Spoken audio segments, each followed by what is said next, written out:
Picture this, I'm flipping through the back flap of Natural Language Understanding, a book I've owned for over a decade. Suddenly, I choke on my pretzels. Why? Because right there in the list of parts of speech, there's no abbreviation for conjunctions. None. It's like James Allen quietly erased them from the conversation. How can a foundational NLP text skip the glue that holds sentences together? That puzzle lingers like a whisper in the heavy silence of a late-night library. Here's where Allen's book surprises you. It dives deep into quantifier scope ambiguities but utterly ignores conjunctions. That omission sparks a headache-worthy question. How can a sentence with a man and every woman be properly understood if the book won't explain conjunctions? One night, paging through Allen's book, I found abbreviations for nouns, verbs, pronouns, but not conjunctions. After 10 years, that struck me like a curveball. My wife, seeing me choke, mocked the strange symbols and their absent category. It's bizarre because conjunctions like and or are the very buttons connecting parts of sentences, yet Allen's text treats them like ghosts. Think of conjunctions as the circuitry that routes meaning electricity through sentences.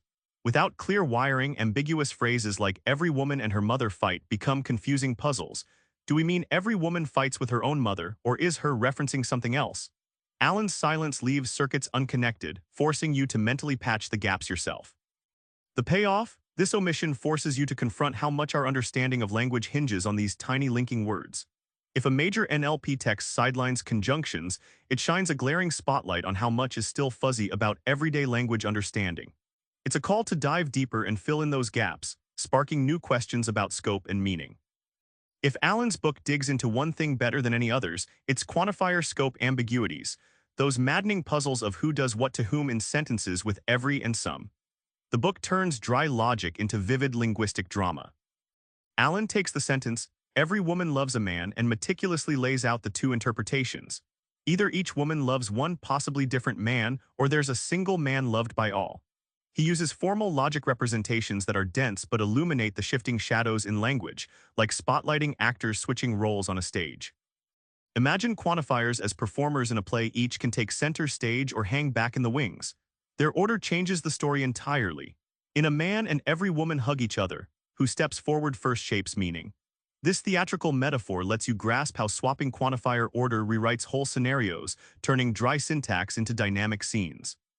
Why does this matter? NLP systems that can't parse these nuances fail at basic comprehension. Allen's detailed treatment pushes us to build smarter models that don't just parse sentences, but truly understand who's doing what. It's the difference between robotic transcription and genuine language understanding, a transformation still shaping today's AI. Allen's NLP lens leans hard on logic programming, especially prologue-style definite clause grammars (DCGs). It's a nerdy angle, but it unlocks powerful ways to parse and understand language structures that many others overlook. Allen's book ditches the usual linguistic jargon to show you how grammar rules can be turned into logical clauses you can run in a computer. Think of DCGs as rule books written in Prolog, a logic programming language which interprets sentences by chaining logical proofs.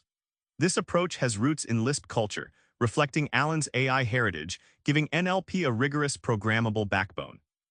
Imagine grammar rules not as static lists but as dominoes arranged to fall logically. DCGs let you tap into this cascade by posing language understanding as a logic puzzle. Each clause is a domino topple one, and the rest follow, revealing the sentence's structure step by step. It's a clever merger of programming and linguistics that feels like decoding a secret map. The payoff? Allen's embrace of DCGs predates and surpasses many modern textbooks that either ignore this powerful framing or only skim it. This makes his book a treasure trove for anyone wanting to blend symbolic logic and language, paving the road for robust NLP systems that aren't just statistical guesswork, but embody true structure and reasoning. Remember that puzzled moment with missing conjunctions? It wasn't just an oversight, it's a doorway into deeper mysteries about language meaning, ambiguity, and logic. Allen's book pushes you to wrestle with these gaps, turning frustration into insight. Next time you parse a sentence, ask yourself, which invisible wires connect these words? Try mapping out a simple sentence yourself, spot the scopes and the missing connectors. It's your first step toward mastering natural language understanding. Subscribe for more book summaries like this one.